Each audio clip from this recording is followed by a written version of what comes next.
여기 주님께서는 내가 곧 길이요 진리요 하면서 당신께서 곧 길이다 하면서 이 나는 곧, 내가 곧이라는 단어를 쓰고 계십니다. 이 곧이라는 단어 속에서 우리가 알 수 있는 것은 바로 예수님에 대해서 가장 중요한 부분을 말씀하고 있다는 거예요. 예수님께서는 당신을 누구라고 생각하는가?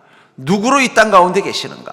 예수님을 만난 자들에게는 예수님을 통해서 예수님이 어떤 분이라는 것을 기억하고 살아야 되는가라는 가장 중요한 부분을 뭐라고 말씀하고 계시냐면, 너희들이 나를 통해서 발견해야 되는 나의 모습은 곧 길과 진리와 생명이 되는 존재.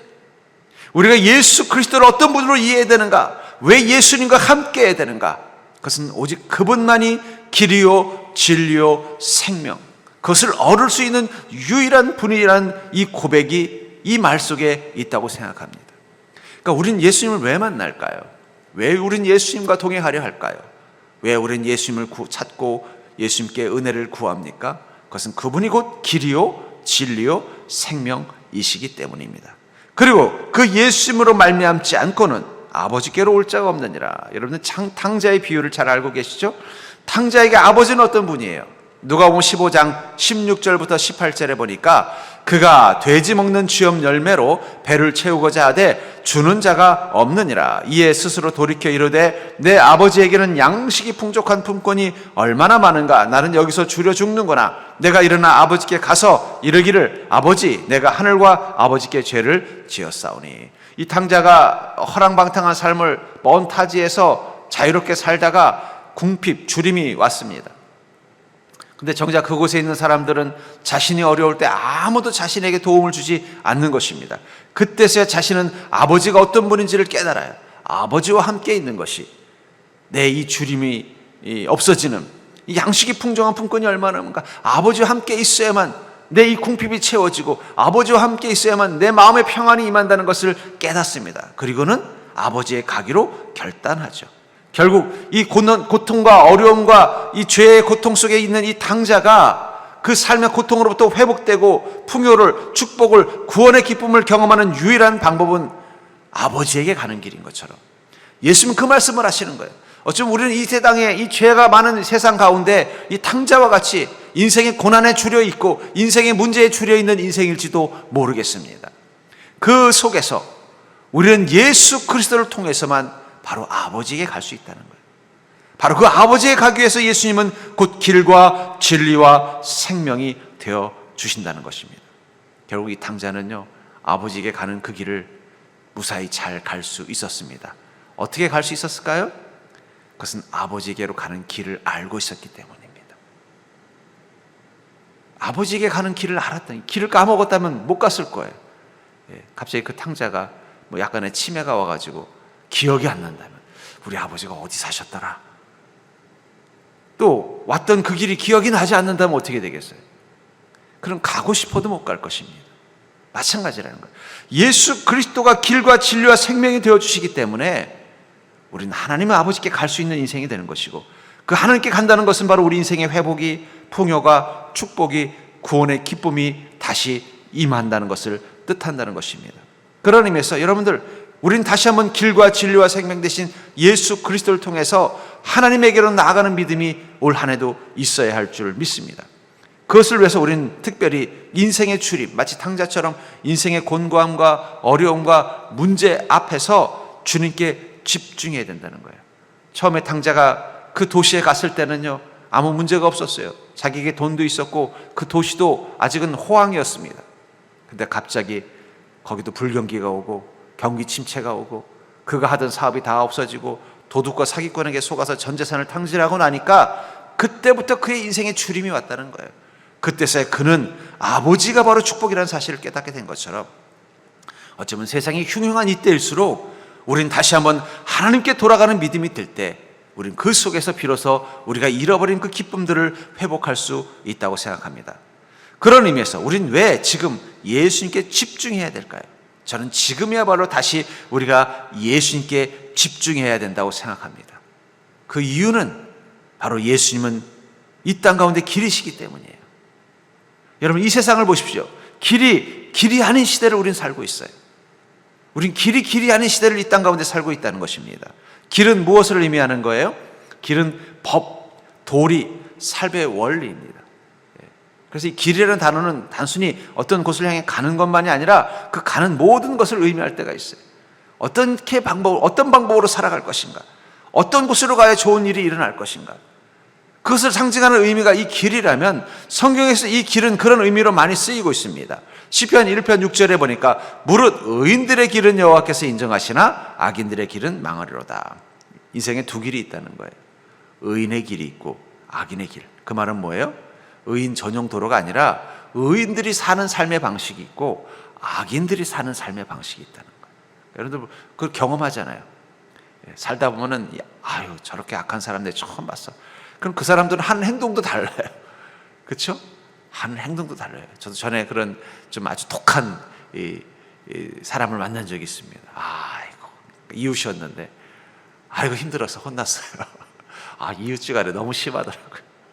화가 얼마나 나는지 이걸 어떻게 고소를 해야 되나 말아야 되나 막 고민이 생길 정도로 막 화가 나는 아주 좀 뭐랄까요 좀 독한 이웃을 만난 적이 있습니다. 그럼 행동이 달라요. 이웃에게 하는 행동이 달라요. 그러니까 악인의 길이라는 것은 악인들이 행동하고 사는 방식이 있고 의인의 길이라는 것은 의인이 행동하고 사는 방식이 있다는 거예요. 근데 중요한 것은 성경은요 인생의 사는 방식을 어떤 관점으로 보고 있어요? 의인의 길과 악인의 길로 보고 있다는 거예요. 잠언 5장 5절부터 6절에 보면은 그의 발은 사지로 내려가며 그의 걸음은 수월로 내려가나니 그는 생명의 평탄한 길을 찾지 못하며 자기 길이 든든하지 못하여도 그것을 깨닫지 못하느니라. 이 어리석은 삶은 자기 인생의 사는 방식이 어리석어서 그 결과로 인해서 그 인생이 점점 이 멸망, 이 사지로 내려가는 인생을 사는 사람이 있다라고 말하고 있다는 거예요. 근데 그런 사람들의 특징이 뭐냐? 그들은 인생을 악인과 의인의 길로 보는 게 아니라 편한 길과 험한 길로만 보는 거예요. 자꾸 편한 길로만 가려고 해요. 또 신나는 길과 재미없는 길로 보는 거예요. 신나는 길만 가려고 해요. 우리 현대인들이 그렇죠? 좀 편한 길만 찾으려고 하고 신나는 길만 찾으려고 하잖아요. 근데 그런 선택은 어떻다고 말하냐면 자기 길이 든든하지 못하여도 그것을 깨닫지 못하느니라. 어쩌면 현대인들은요 길이 아닌 길이라고 착각하고 살기 때문에 위험한 거예요. 왜냐하면 현대인들의 눈에 세상의 길은 두 가지 길이 악인과 의인의 길이 아니라 편한 길과 험한 길, 신나고 재밌는 길과 영 재미없는 길로 나눠서 인생을 살다 보니까 어떻게 돼요? 그 길을 따라서만 가는 거예요. 편한 길을 따라가려고 하고 신나는 길만 따라가려고 하는 거예요. 그런 인생만 살려고 하다 보면은 자기도 모르게 점점 자신이 어디로 가고 있다는 걸 모르는 거예요. 평탄한 길이 아니라 정말 위험한 곳으로 가고 있다는 걸 모르고 자꾸 끌려가고 있는 거예요. 시편 1편 1절에 보면은 복 있는 사람은 하면서 하나님의 은혜와 복을 누리는 사람들을 뭐라고 말하냐면 악인들의 꾀를 따르지 아니하며 죄인들의 길에 서지 아니하며 오만한 자들의 자리에 앉지 아니하고 그들은 사는 방식이 다르다는 거예요. 의인의 길을 가는 자들, 복 있는 사람들은 사는 방식이 어떻다는 거예요? 악인들의 길, 악인들의 꾀를 따라 사는 방식을 따르지 않는다는 거예요. 죄인들의 길, 그들이 행하고 목표하는 곳을 향해 같이 가지 않는다는 거예요. 오만한 자의 자리에 앉지 않는다. 바로 그 길이라는 게 단순한 길이 아니라 사는 방식, 사는 관점, 사는 지혜와 능력을 의미한다면 복 있는 사람이 절대 가지 않는 길이 어디라는 것입니까? 바로 죄인의 길에 서지 않는다는 거예요. 우리는 올 한 해를 또 살아야 될 것입니다. 올 한 해를 우리가 인생의 나그네 여정이라고 비유한다면 여러분들은 매일매일 그 길을 걷는 나그네와 같다면 어느 길을 향해 가는지, 어디로 가야 하는지를 묻고 가고 있는지 중요하다는 거예요. 세상 사람들은 길이 아닌 것을 길이라고 믿기 때문에 그들은 자신이 선 곳이 얼마나 위험한 곳인지를 알지 못하고 가고 있다는 거예요. 마치 이 초봄에 이 얼어있는 호숫길을 걸어가는 거랑 똑같다는 거예요. 겉으로 보기에는 단단해 보이지만 어느 순간 순식간에 깨져서 우리를 그 물에 빠지게 하는 것처럼 인생의 길이 정말 위험한 길인데도 자꾸 어떤 것만 보고 가는 거예요. 편한 길, 뭔가 신나는 길만 찾아가려고 하는 거예요. 그리스도인이 믿음을 갖는 순간 그들의 눈에 보이는 이정표가 있습니다. 그것은 이 방법, 이 길이 바로 의인의 길이요, 이 길, 이 방법이 바로 복 있는 사람의 길이라는 이정표가 보인다는 거예요. 그리고 그 길은요 오직 예수 그리스도만이 길이 되어주시는 그곳. 그래서 내가 곧 길이요. 예수 그리스도를 따라가야만, 예수님의 발자국을 찾아가야만 우리는 의인의 길을, 복 있는 자의 길을 갈 수 있다는 것입니다. 올 한 해 여러분들의 인생길을 믿음의 눈을 뜨고 가는 자가 되기를 주의 이름으로 축복합니다. 어디 가면 편한 길인가, 어디 가면 대박나는 길인가, 어디 가면 신나는 길인가를 찾아가지 마시고 어디로 가야 의인의 길이요, 어디로 가야 복 있는 자의 길이요, 어디로 가야 예수 그리스도의 발자국이 있는 길인가를 찾아가는 자가 될 수 있기를 주의 이름으로 간절히 축원합니다. 산에 갈 때요, 등산로에 보면은 이 작은 등산로들이 있어요. 근데 가끔씩 이 등산로가 이 길인 줄 알았는데 등산로가 아니라 동물들이 만들어낸 길이 있습니다. 그걸 등산로인 줄 알고 가면 그 끝에서 누구 만날까요? 멧돼지 만나게 돼 있어요. 길이라고 다 길이 아니라는 거예요. 무조건 가지 마시고 올 한 해 주님, 제가 의인의 길을 가게 해주시옵소서, 복 있는 자의 길을 가게 해주시옵소서, 예수 그리스도의 발자국과 흔적이 있는 길을 가게 해주시옵소서. 이 고백을 하면서, 결단을 하면서 한 해를 사는 자 되기를 주의 이름으로 축복합니다. 두 번째로, 왜 우리는 지금 예수님께 집중해야 될까요? 우리는 바로 진리가 아닌 시대이기 때문이에요. 예수님은 진리이기 때문입니다. 우리 시대는요, 진리가 아닌 시대예요. 데살로니가 후서 2장 8절부터 12절을 보시면, 그때 불법한 자가 나타나리니 주 예수께서 그 입의 기운으로 그를 죽이시고 강림하여 나타나심으로 패하시리라. 악한 자의 나타남은 사탄의 활동을 따라 모든 능력과 표적과 거짓 기적과 불의의 모든 속임으로 멸망하는 자들에게 있으리니 이는 그들이 진리의 사랑을 받지 아니하여 구원함을 받지 못함이라. 이러므로 하나님이 미혹의 역사를 그들에게 보내사 거짓 것을 믿게 하심은 진리를 믿지 않고 불의를 좋아하는 모든 자들로 하여금 심판을 받게 하려 하심이라. 여기 데살로니가 후서는 이 불법한 자가 나타난다라고 말하고 있습니다. 근데 이 불법한 자는 어떤 모습으로 우리 가운데 보여지느냐? 악한 자의 나타남은 사탄의 활동을 따라 모든 능력과 표적과 거짓 기적과 불의의 모든 속임으로, 막 표적을 보여주고 기적을 보여주고 불의의 모든 요즘 이단들이 너무 많아지는 시대를 살고 있죠. 그래서 우리 성도들이 어디 다른 곳으로 이사를 가면은요, 이사 갈 때 전이던 교회 목사님께 꼭 물어본대요. 이 근처에 이런 교회가 있는데 이게 어떤 교회인지 좀 알아봐 주십시오. 그럼 어떨 때는요, 목사님들도 모를 때가 있어요. 하도 이단들이 이제는 소위 우리가 아는 유명한 이단도 있지만 듣도 보도 못한 이단들도 얼마나 많은지 몰라요. 그러니까 이 교회 하나 옮기는 게 너무 어려운 거예요. 가봤더니 좀 이상해요.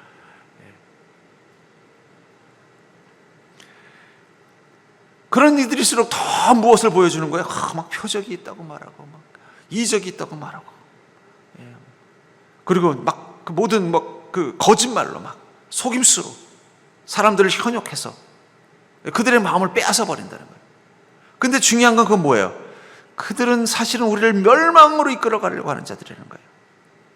11절에 보니까 이러므로 하나님이 미혹의 역사를 그들에게 보내사 거짓 것을 믿게 하시면, 그럼 현대인들은요, 거짓말에 더 귀가 더 쫑긋해지는 시대를 살고 있다. 사람들은요, 팩트, 진실에 대해서는 뭔가 싱거워해요. 뭔가 자극적인 거짓말에는 귀가 막 쫑긋하는 거예요.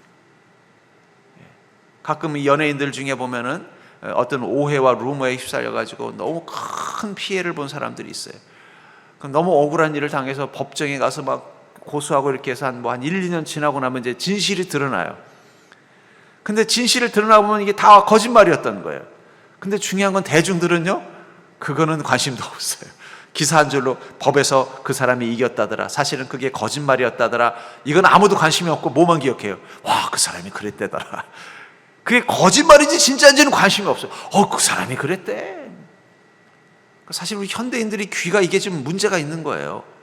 이게 진짜냐 거짓말이냐는 관심도 없고 자극적인 이야기를 들으면 막 거기 숑숑긋하는 거예요. 심지어는 교회 안에서도 그런 일들이 많아요. 너무 황당한 일들이 많다는 거예요. 우리 교회는 감사하게도 없지만 다른 교회는 그런 일들 때문에 힘들어하는 분들도 많이 있더라고요. 엉뚱한 말도 안 되는 이야기들이 막. 그 왜 그렇습니까? 우리 시대가 도대체 뭐가 진리인지 뭐가 거짓인지를 구분할 수 있는 능력을 이 사람들이 잃어버렸다는 거예요. 왜냐하면 그 불법한 자, 마귀가 그 뒤에서 조정하는 것입니다. 여기 보니까 악한 자의 나타나면 사탄의 활동을 따라 결국 배후에 누가 있다는 거예요? 마귀가 있다는 거예요. 마귀가. 사람들의 마음을 현혹해서 뭐가 진리인지 거짓인지를 모르게 하는 거예요. 심지어는 어떻게 해요? 그 거짓 것을 믿게 한다는 거예요. 그럼 우리 생각하죠. 그럼 하나님께서 좀 깨우쳐 주시지. 근데 하나님께서 안 깨우쳐 주신다는 거예요. 왜 안 깨우쳐져요? 이러므로 하나님이 미혹의 역사를 그들에게 보내사 거짓 것을 믿게 하심은 진리를 믿지 않고 불의를 좋아하는 모든 자들로 하여금 심판을 받게 하려 하심이라. 여러분, 하나님의 심판 검증은 벌써 시작이 됐어요. 사람들은요, 우리 안에 왜 죄를 다루어야 되는가? 죄가 있으면 불의를 좋아하게 되어져 있습니다. 죄가 있으면 불의를 좋아하게 되어 있다는 거예요. 이 분유회사들이 이 산부인과에 이 분유를 거의 공짜로 준대요. 그래서 그 비싼 분유를 왜 공짜로 주는가 했더니 이유를 알게 됐어요.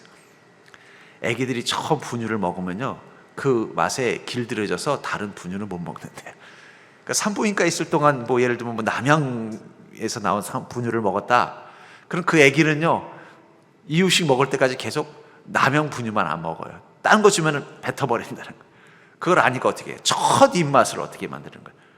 그 자기 분유의 맛을 알게 이렇게 딱 하는 거예요. 여러분, 우리 안에 죄가 있으면요, 우리 입맛이 바뀌어요. 어떻게 바뀌어요? 불의가 좋아져요. 불의가 좋아지면 어떻게 돼요? 거짓말이 더 쫑긋해지는 거예요.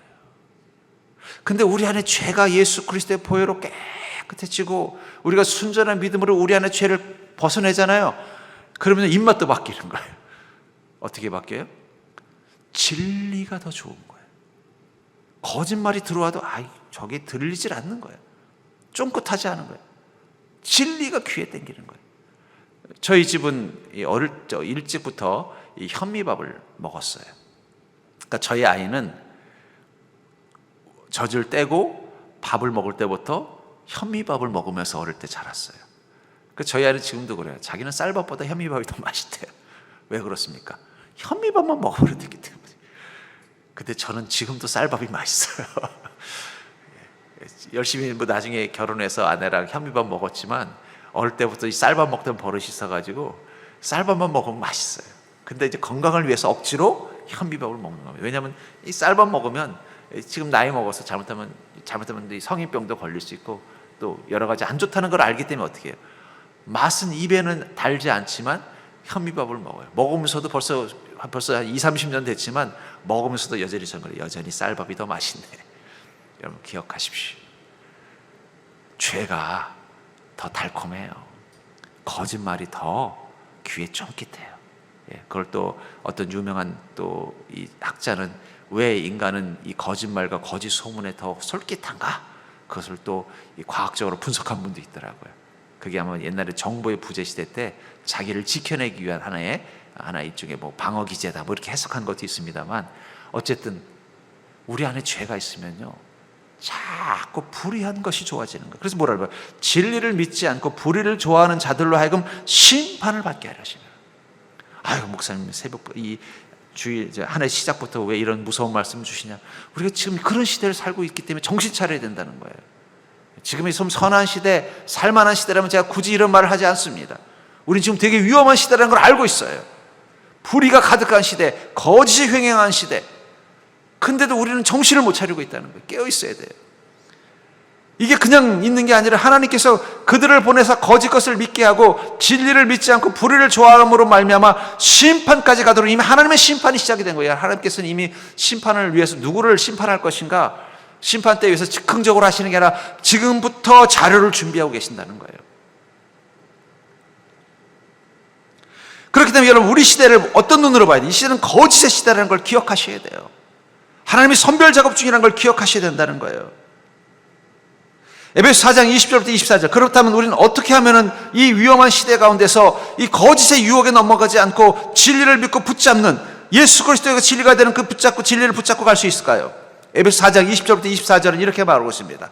그러나 여러분은, 이 공동번역 성경입니다, 그리스도를 그렇게 배우지는 않았습니다. 여러분들, 그리스도인이 된다는 것은 그리스도를 배우는 자들이라는 거예요. 이 에베소 교인들에게 뭐라고 말해요? 여러분, 에베소 교인 여러분들은 예수님을 그렇게 배우지 않았습니다. 예수님 왜 배운 대로 살지 않으세요? 왜 예수님께 배운 대로 하지 않습니까? 예수님을 배운 대로. 예수님은 진리이십니다. 그리스도 예수 안에는 진리가 있을 따름인데, 여러분이 그의 가르침을 그대로 듣고 배웠다면 옛 생활을 청산하고 정욕에 말려들어 썩어져가는 낡은 인간성을 벗어버리고 마음과 생각이 새롭게 되어 하나님의 형상대로 창조된 새 사람으로 갈아입어야 합니다. 새 사람은 올바르고 거룩한 진리의 생활을 하는 사람입니다. 여러분들, 우리가 그리스도인이 되는 순간 우리는 그리스도에게 진리를 배우는 자라는 거예요. 그리고 그리스도에게 배운 대로 한다면 우리에게 나타나는 첫 번째는 뭐라는 거예요? 옛 생활을 청산하고 쉽게 죄와 욕망 앞에 현혹되어져서 잘못된 선택, 잘못된 걸 믿고 나가던 그 길을 버린다는 거예요. 정욕에 말려들어 썩어져가는 낡은 인간성을 버리고 마음과 생각이 새로워진다. 이제는 거짓에 조종되어가지 않는 그런 마음을 가지고, 생각을 가지고 사는 자가 된다는 거예요. 여러분과 믿음이 커지면 분별력을 가져야 믿음이 커지는 거예요. 믿음이 오래됐는데도 분별력이 없다면 그건 오래됐지 제대로 된 믿음이 아니라는 거예요. 김치가 오래되면 숙성이 되든지 썩든지 둘 중에 하나입니다. 오래됐다고 다 익은 김치, 묵은지가 되는 건 아니에요. 믿음이 오래될수록 분별력이 있어야 돼요. 그 분별력의 기준이 뭐라는 거예요? 예수님께 진리를 배울 때 분별력이 생기는 거예요. 제가 우리 성도님들하고 계속 지난 10년간 이 성경 공부를 해보려고 많이 애를 쓰고 있습니다. 참 안 돼요. 이래도 해보고 저래도 해보고. 근데 여러분들 성경 공부 하셔야 돼요. 시간이 없더라도 하셔야 돼요. 이번에 우리 오후 예배 때 재직 세미나 꼭 참석하십시오. 예수님께 진리가 무엇인지를 배워야 세상을 구분할 능력이 생기는 거예요. 자꾸 거짓 것에 마음을 빼앗겨봤자 우리는 하나님의 심판의 리스트에 올라갈 수밖에 없는 삶이 될 수밖에 없다는 거예요. 우리 시대는요, 유익이 진리인 시대입니다. 선이 진리가 아니라 유익이 진리예요. 그렇기 때문에 미혹당하는 거예요. 우리가 선이 진리라고 생각하고 산다면요, 미혹당하지 않아요. 근데 유익이 진리예요. 나에게 유익이 되면 진리예요. 나에게 손해가 되면 진리예요. 그러니까 사람들이 변하는 거예요. 정치판을 보십시오. 왜 이렇게 정치인들은 말을 자꾸 바꿀까요? 그들에겐 진리가 유익이기 때문이에요. 모든 정치인이 그런 건 아니겠습니다. 제가 정치를 비판하는 건 아닙니다만, 저는 그 속에서 인간의 모습을 봐요. 세상도 그렇잖아요. 유익이 되면은 진리라고 생각하는 거예요. 선이 진리지 유익은 진리가 아니에요. 유익이 진리라고 생각한 그 순간부터 마귀는 그런다고 하는 거예요. 너는 이미 미끼를 물어버렸다. 멸망의 미끼를 물어버린 거예요. 마귀는 인간의 그 죄된 본성을 알기 때문에 유익을 강조해요. 이게 너에게 유익이야. 그렇기 때문에 우리는 어떻게 돼요? 다시 복음으로 가야 돼요. 예수님께 배워야 됩니다. 예수님만이 진리라는 거예요. 그리스도 안에는 진리가 있을 따름인데, 여러분이 그의 가르침을 그대로 듣고 배웠다면 예수님께 돌아가야 돼요. 예수님의 말씀인 복음으로 돌아가야 되는 이유가 뭐예요? 그래야만 이 미혹하는 시대, 거짓을 진리라고 믿는 이 시대에 우리가 휩싸여서 이 하나님이 지금 테스트하고 있다는 생각을 가지셔야 돼요. 지금 하나님이 지금 테스트하고 있구나. 여러분들, 하나님께서 지금까지 여러분들이 사는 건 다 그냥 모른 척 해주시고 마지막 죽을 때 천국 문 앞에서만 그때부터 여러분들을 구원할지 심판할지를 계수하지 않는다는 거예요. 지금도 하나님은 여러분들이 예수 그리스도를 통해서 진리를 배우고 그 진리를 따라가고 있는지를 체크하고 계신다는 거예요. 체크하고 계신다. 매일매일. 저는 그러면서 여러분들 우리 인생을 살 때 세상을 바라보는 안경을 가지고 있어야 돼요. 그건 복음과 말씀에 근거한 안경을 가지고 세상을 보십시오. 여러분, 유익이 진리가 아닙니다. 예수 그리스도가 진리입니다. 여러분, 내가 어떤 인생을 살아야 되는가, 어떤 판단을 해야 될까 기준을 삼을 때 자꾸 유익을 따라가시면 안 돼요. 그럼 마귀의 미끼를 물어버리게 돼 있어요. 세 번째로, 우리는 왜 예수님께 집중하는 믿음으로 살아야 될, 마음으로 살아야 될까요? 그것은 바로 예수 그리스도가 생명이시기 때문이에요. 이 시대는요, 생명을 찾을 수 없는 시대입니다. 이 생명을 찾을 수 없는 이 시대 가운데 오직 예수님만이 생명이 되신다는 거예요. 여기 생명이라는 말이 헬라어로 조에라는 단어를 쓰는데 이 말이 근원적인 생명이에요. 아까 말한 것처럼 아까 읽은 거기도 보면 하나님의 형상대로 창조된 새 사람, 그게 바로 생명이 있는 사람이에요. 죄에 의해서 거의 반 죽어있는 마치 식물인과 같은 존재가 아니라 하나님의 형상으로 창조된 새 사람. 여러분, 식물인간은 살아있는 건가요? 죽어있는 건가요? 그건 그때는 몰라요. 계속 그렇게 있다면 죽은 것입니다. 근데 좀 시간이 지나서 다시 눈을 뜨고 말을 하고 행동할 수 있으면 살아있는 거예요. 그러니까 그냥 인간이라고 안 부르고 식물인간이라고 부르는 거잖아요. 근데 현대인들이 그래요. 정말 하나님이 창조하신 그 형상대로 사는 게 아니라 이미 그 안에 뭐예요? 죄가 가득해서 그 죄에 끌려다니는 거예요. 연가시라는 이 여러분 좀 징그러운 무슨 뱀처럼 생긴 지렁이처럼 생긴 그런 거 들어보셨죠? 연가시는요, 뭐 이 메뚜기, 사마귀 또는 뭐 이 귀뚜라미 같은 짐승 속에 들어갑니다. 그럼 들어가서 그 벌레를 곤충을 조종해요. 그러니까 그 곤충은 자기 의지대로 하는 게 아니라 자기 몸속에 드는 그 연가시가 조종하는 대로 행동하는 거예요. 그래서 물에 빠져 죽어요, 스스로. 그 살아있는 게 아니에요. 뛰어도 날아도 살아있는 게 아니에요. 조종당하는 것입니다. 마찬가지라는 거예요.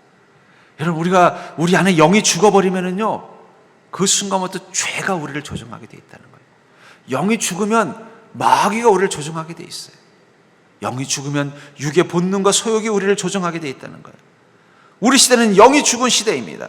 그래서 시편 100편 3절에 보면 여호와가 우리 하나님이신 줄을 너희는 알지어다. 영이 죽으면 하나님을 알아보지 못해요.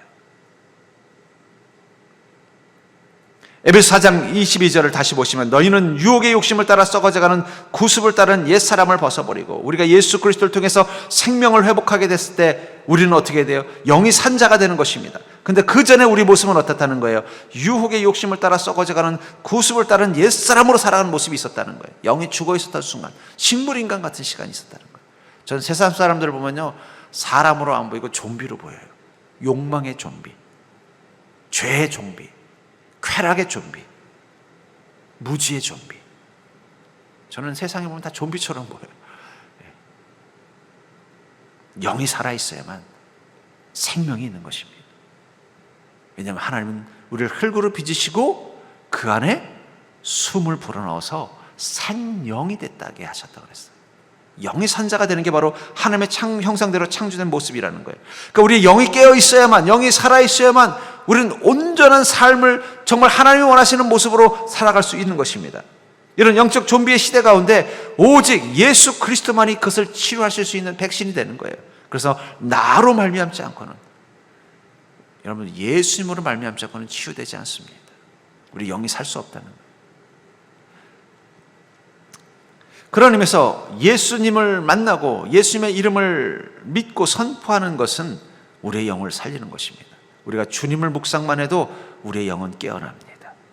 주님이 함께 계심을 경험하면 우리 영은 살아납니다. 우리가 주님과 함께 하기로 결단하면은요, 우리 영은 움직이기 시작한다는 거예요. 그게 영적인 세계예요. 저는 올 한 해 여러분들 날마다 주님과 함께 있는 믿음이 되기를 주의 이름으로 축복합니다. 여러분, 우리 육만 살아서는 안 돼요. 영이 사셔야 돼요. 영이 살아서 하나님께서 원하시는 모습으로 살아야 돼요. 영이 살아야 우리가 하는 일들도 의미가 있는 것입니다. 영이 살아야 우리가 하는 일들 가운데도 가치가 있는 거예요. 영이 살아서 살아야 내 인생에 무엇을 하더라도 그것이 의미가 있고 보람이 되는 것입니다.